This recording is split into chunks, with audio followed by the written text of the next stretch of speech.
The year is AD 867. Northern England stands on the edge of collapse. For generations, the Anglo-Saxon kingdoms fought among themselves, divided, weakened, unprepared. But now, a far greater storm has arrived. From across the cold seas, the Great Heathen Army descends. They didn't come to raid, they come for land, for power, and for revenge. They say for the death of Ragnar Lothbrok. At the heart of it all lies York, rich, fortified, and vital, the key to the north. Now in Viking hands, its walls stand as both prize and challenge. Outside, rival kings rush to set aside their feud, gathering their forces for a desperate assault. Within the city, hardened warriors wait, patient, confident. What follows is not just a battle, but a turning point, a clash that will decide the fate of kingdoms, a moment where ambition, desperation, and survival collide. This is the Battle of York. At the start of the 8th century, seafarers from Scandinavia began to venture far beyond their homelands. They crossed the North Atlantic, reaching as far south as North Africa and as far east as the lands of Russia. Through the Mediterranean, they pushed on toward Constantinople and the Middle East. But their first strikes were closer to home, not against great kingdoms, but against a divided England.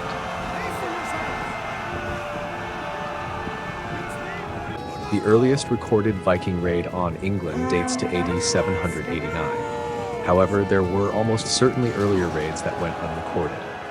Evidence from the early AD 790s suggests that such attacks were already a growing concern.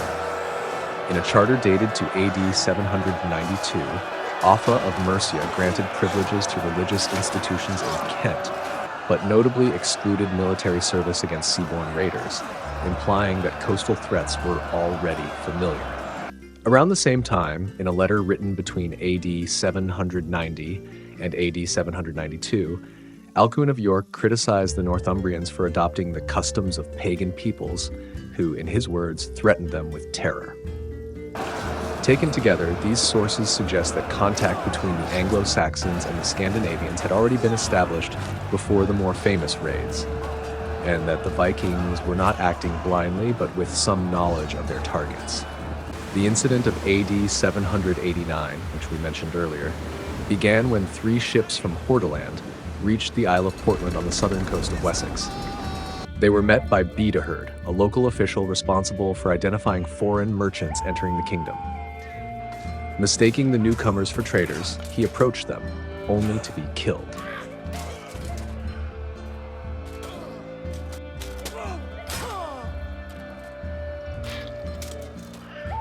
As time went on, these raids became more frequent, increasingly directed against isolated Christian monasteries and remote coastal settlements. Throughout the first 3 decades of the 9th century, the Vikings appear to have continued raiding the Anglo-Saxon kingdoms. However, it may not have been until around AD 850 that these raids reached a level of intensity sufficient to leave a lasting impression on the English population as a whole. The Anglo-Saxon Chronicle records that heathen men wintered on Thanet for the first time in AD 850 to 51, and on the Isle of Sheppey for the first time in AD 854 to 55. These entries suggest that, in retrospect, such events were understood to mark a new phase in the escalation of Viking activity in England. This pattern of overwintering marked a significant escalation in Viking activity. The Anglo-Saxon Chronicle claims that a Viking fleet of 350 ships took part in these operations. While this figure is likely exaggerated, evidence from Frankish sources suggests that fleet sizes had been increasing steadily throughout the AD 840s. For instance, a force of 67 ships is recorded attacking Nantes in AD 843, while around 120 ships are said to have advanced on Paris in AD 845. If a fleet of similar scale was assembled in AD 851, it would have represented a substantial increase compared to earlier raids, potentially involving around 2,000 to 4,000 men. A force of this scale would have been extremely difficult to resist. In AD 851, it attacked Canterbury, showing that even towns protected by Roman walls could no longer be considered secure. The fleet then moved to the mouth of the River Thames and went on to capture London, most likely the old walled city rather than the earlier trading settlement. At the time, London was under Mercian control, and Bertwulf of Mercia appears to have attempted its defense. However, his efforts failed. The Anglo-Saxon Chronicle records that the Viking forces defeated him and forced his army to retreat.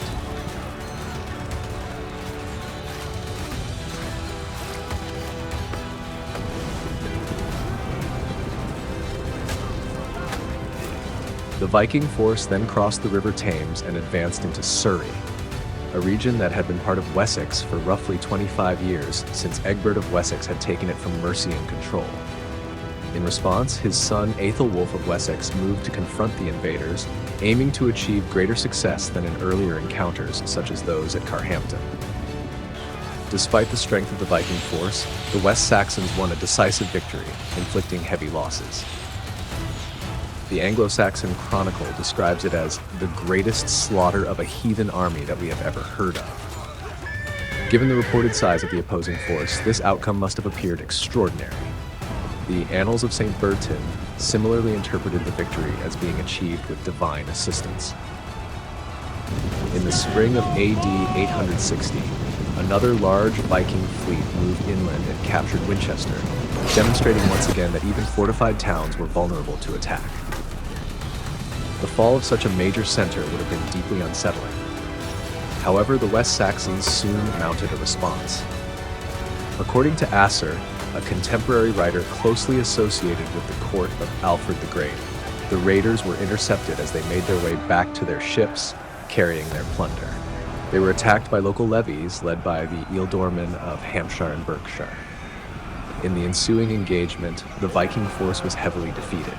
Asser describes the attackers as being overwhelmed and eventually forced to flee, leaving the West Saxons in control of the battlefield.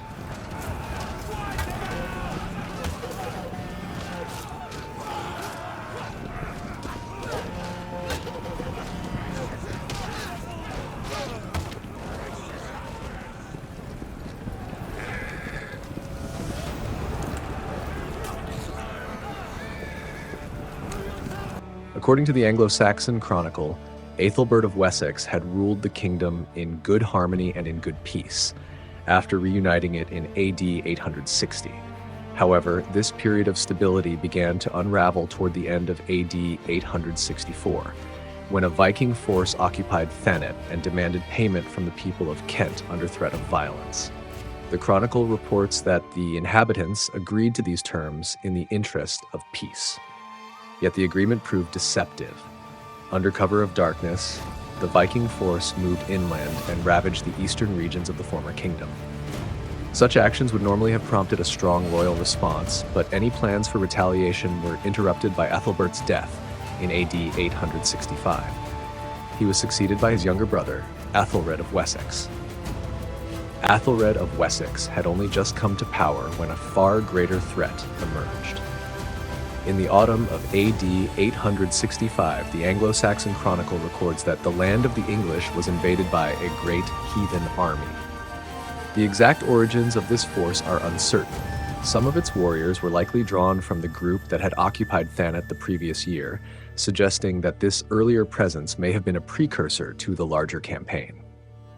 Others may have come from West Francia, where increasing royal resistance, particularly under Charles the Bald, had made operations more difficult. In addition, new contingents almost certainly arrived directly from Scandinavia. A 10th century Latin version of the Anglo-Saxon Chronicle attributes leadership of the Great Heathen Army to a figure named Ivar, described simply as coming from the north. Later tradition identifies him as Ivar the Boneless, one of the sons of Ragnar Lothbrok. Some historians have suggested that he may be the same individual who appears in Irish sources in the mid-9th century, although this identification remains uncertain. The leadership of the army is also said to have included Halfdan Ragnarsson, traditionally regarded as Ivar's brother and another son of Ragnar Lothbrok. In addition, sources mention a ruler named Bagseke, along with several earls, indicating that the army was led by a coalition of prominent commanders rather than a single leader. Beyond describing the force as great, the Anglo-Saxon Chronicle provides no precise indication of its size. Nevertheless, its scale can be inferred from both its actions and its objectives. The chronicle records that the army established a winter camp in East Anglia and made peace with the local population.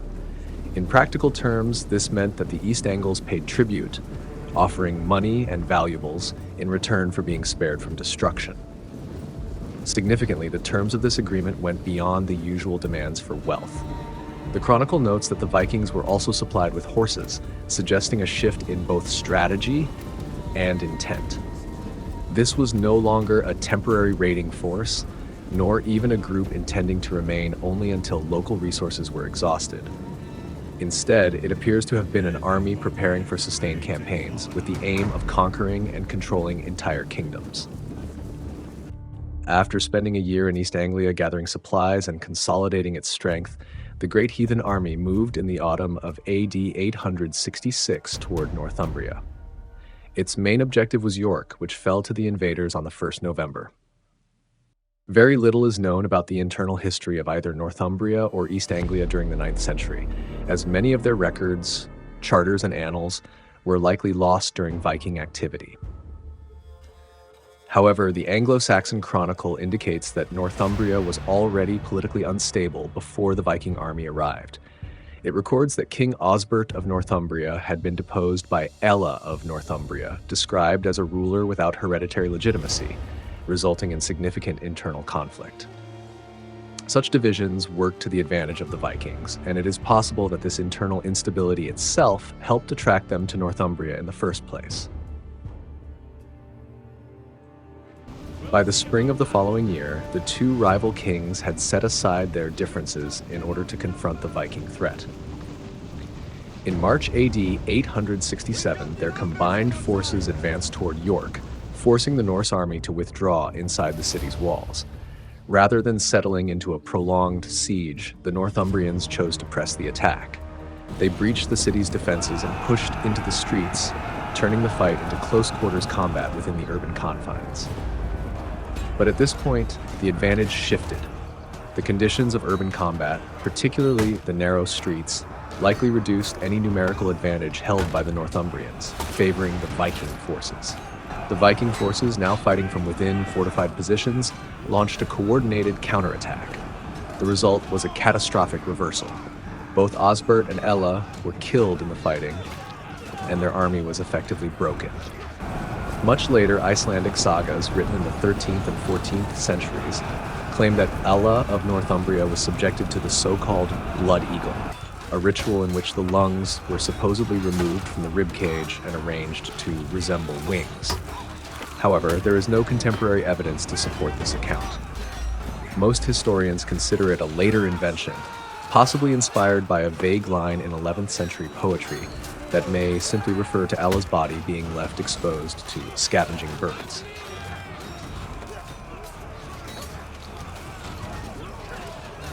However, the historian David Eggenberger presents a slightly different account of events.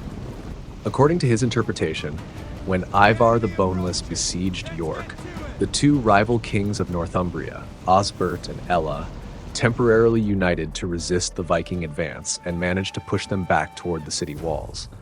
At the same time, encouraged by the apparent success of the relieving army, the Northumbrian garrison within York sallied out to join the attack.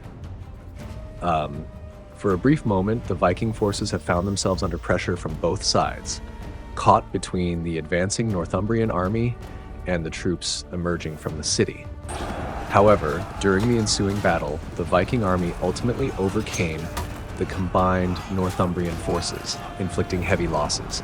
Any initial advantage gained by the Northumbrians appears to have been undermined by confusion and a lack of coordination between the field army and the garrison, allowing the Vikings to regain the initiative at a critical moment.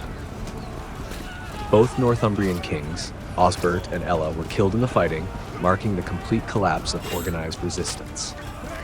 The Annals of Ulster record that the Dark Foreigners won a battle over the northern Saxons at York, in which fell Ælla of Northumbria.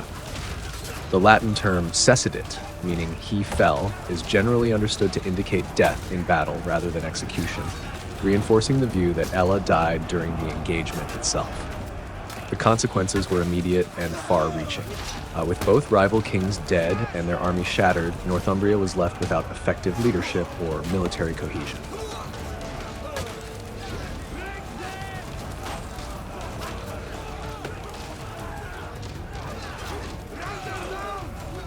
In York, the Viking leaders installed a puppet ruler named Egbert, who remained in power until AD 872, when a revolt forced him into exile in Mercia. In AD 876, Halfdan Ragnarsson suppressed the rebellion and took direct control of York and the wider region of southeast Northumbria, distributing land among his followers. This consolidation of power eventually led to the formation of the Kingdom of Jorvik, which remained under Viking rule until AD 910, when it was taken by Anglo-Saxon forces. Although Viking control was re-established on several occasions thereafter, the region finally came under the authority of Edward the Elder in AD 954. After this point, no further attempt was made to restore an independent kingdom of Northumbria.